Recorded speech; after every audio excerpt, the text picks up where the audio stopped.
अस्सलाम वालेकुम। मक्कतुल मुकरमा में हालिया कार्रवाइयों के अंदर शायद ये इस वक्त तक की सबसे बड़ी कार्रवाई है और यूँ मालूम पड़ता था कि ये किसी फ़िल्म के मनाज़िर हों कि इतनी जदीद टेक्नोलॉजी के साथ इतने तयशुदा और प्रोफ़ेशनल तरीके के साथ ये कार्रवाई अंजाम दी गई है, जिसके अंदर तकरीबन 108 अफ़राद ख़वातीन और मर्द दोनों थे। वो उनको गिरफ़्तार कर लिया गया है और इनको इंतहाई महारत के साथ पहले यहाँ पे लाना, फिर उनको छुपाना, लेकिन पुलिस भी शुरू से लेके आखिर तक इंतज़ार कर रही थी कि कौन सा वक्त ठीक हो जब यहाँ पे छापा मार के इन तमाम लोगों को ऐसे वक्त में पकड़ा जाए जब कोई और भागने का रास्ता और भागने वाले लोग मौजूद ना रहे। तो जनाब अली, आपको आज की इस वीडियो का पूरा अहवाल बताते हैं कि ये मक्कतुल मुकरमा के अंदर ड्रोन फुटेज, ड्रोन कैमरों की मदद से, अपने ज़मीन पे मौजूद सुराग रिसानों की मदद से और इसके अलावा जो जदीद टेक्नोलॉजी इस्तेमाल की जाती है जो कभी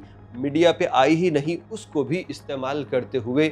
इन लोगों ने एक बहुत बड़ी जगह पे कार्रवाई की है, जहाँ पे तकरीबन 108 अफराद शामिल। अब ये लोग कौन हैं या 108 जो गिरफ्तार हुए हैं ना, ये फिर एक दफ़ा हैरानी की बात है कि ये वो मुल्क है जिसे मुसलमानों का सबसे अच्छा और सबसे ज़्यादा प्रिंसिपल्स, उसूल व ज़वाबित पे अमल करने वाला मुल्क समझा जाता था। इसके लोग इस दफ़ा सबसे ज़्यादा वायलेशन कर रहे हैं, या शायद यूँ कह लीजिए कि इस दफ़ा बाकी तमाम पीछे हट गए हैं और ये अपनी उसी तादाद के साथ काम कर रहे हैं और ये पकड़े जा रहे हैं। शायद एक्सपोज इस दफ़ा ये हुए हैं, वरना पहले भी ये इस तरह के काम करते रहे होंगे। आपको पहले एक वीडियो दिखा दें, फिर उसके साथ ये सारी स्टोरी आपको बताते हैं।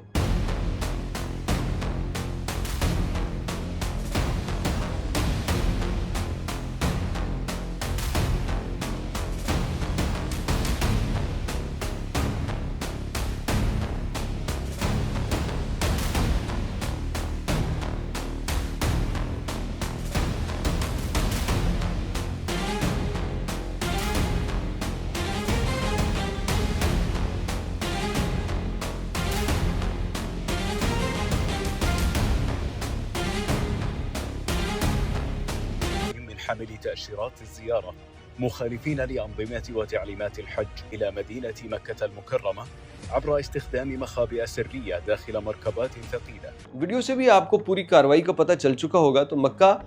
के करीब ही यहाँ पे एक बहुत बड़ा वेयर हाउस था, एक बहुत बड़ी जगह थी जहाँ पे लोगों को इस तरह से टोलियों की सूरत ला के इकट्ठा किया जाता और फिर यहाँ पे इनको मुख्तलिफ ट्रकों, मुख्तलिफ बड़ी गाड़ियों में लोड करके ऊपर ऐसे जैसे बजरी है और नीचे लोगों को छुपा के मुंतकिल किया जा रहा था। अब इन लोगों को ये लगता है कि शायद पुलिस आएगी, वो पीछे देखेगी, ऊपर देखेगी, बजरी फिर जाने देगी, लेकिन मैंने आपको पहले बताया कि पुलिस के पास ऐसे जदीद स्कैनर्स हैं कि छोटी छोटी गाड़ियों में वो पावरफुल स्कैनर्स लगे हुए हैं जिसकी मदद से वो पूरी बस और ट्रक और बड़ी गाड़ियों को भी स्कैन कर लेते हैं। इन लोगों से भी यही गलती हुई है, यहाँ पे लोगों को ला के मुंतकिल करने वाले थे और जब पुलिस को ये कन्फर्म हो गया कि ये पूरे तादाद में आ चुके हैं तो पुलिस ने यहाँ पर रेड किया। मुसलसल ड्रोन कैमरों की मदद से निगरानी की जाती रही। एक बहुत बड़ी तादाद में पुलिस गाड़ियाँ यहाँ पे आईं और पूरी उन्होंने इस जितना भी ये एरिया था इसको घेरे में लेके फिर ये कार्रवाई शुरू की और इन तमाम लोगों को पकड़ा।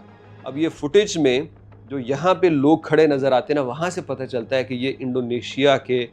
हुज्जाज थे जो विज़िट वीज़े पे आके यहाँ हज करना चाहते थे। इनके साथ इस दफ़ा थोड़ी सी नरमी का मामला इख्तियार किया गया और यही सबसे ज़्यादा वायलेट कर रहे हैं। पिछले साल मिस्रियों ने सबसे ज़्यादा किया, इस मरतबा अब तक बड़ी बड़ी कार्रवाइयों में इन्हीं के नाम आ रहे हैं जो अपने मुल्क की बदनामी का सबब बन रहे हैं और अगले साल इनके लिए वीज़ा शराइत में भी बहुत ज़्यादा सख्ती होने वाली है इनकी अपनी करतूतों की वजह से। विज़िट वीज़ा पे आके हज करना ये गैर कानूनी है, ये गैर शरई है। बहुत से लोग कहते हैं कि ये सहाबा कराम के ज़माने में ऐसा कब था, तब भी तो पैसे नहीं होते थे, तसरीह नहीं होती थी, ये सारी चीज़ें। तो इन लोगों से ये कहना है कि सहाबा कराम के ज़माने की जब मिसालें देते हो तो ये भी सीख लिया कीजिए कि वो जो वक्त का हाकिम था उसकी बात मानने को भी सहाबा कराम की तालीमात कहती हैं कि उसकी बात मानी जाए ताकि फसाद ना फैले, ताकि बद इंतज़ामी ना हो और अमन बरकरार रहे। जब हुकूमत ये कह रही है और वो इसलिए कह रही कि इंतज़ामात मुकम्मल करने हैं, क्या ऐसा है कि हुकूमत अपने शहरियों को तो जाने दे रही है और गैर मुल्कियों पे सख्ती कर रही है? अगर ऐसा है तो हुकूमत जालिम है, लेकिन अगर ऐसा नहीं है, वो इक्वली लेके चल रही है अपने शहरियों को भी और गैर मुल्कियों को भी, तो इसमें फिर किसी एतराज़ का सबब बनता नहीं है। ہاں جس نے 2 نمبری کرنی ہوتی ہے، جس نے کوئی غلط کام کرنا ہوتا ہے تو وہ اللہ معاف کرے وہ سود میں بھی کوئی نہ کوئی اس کا عذر نکال لے گا، وہ جھوٹ بولنے میں بھی کوئی عذر نکال لے گا۔ جیسے میں نے ایک بہت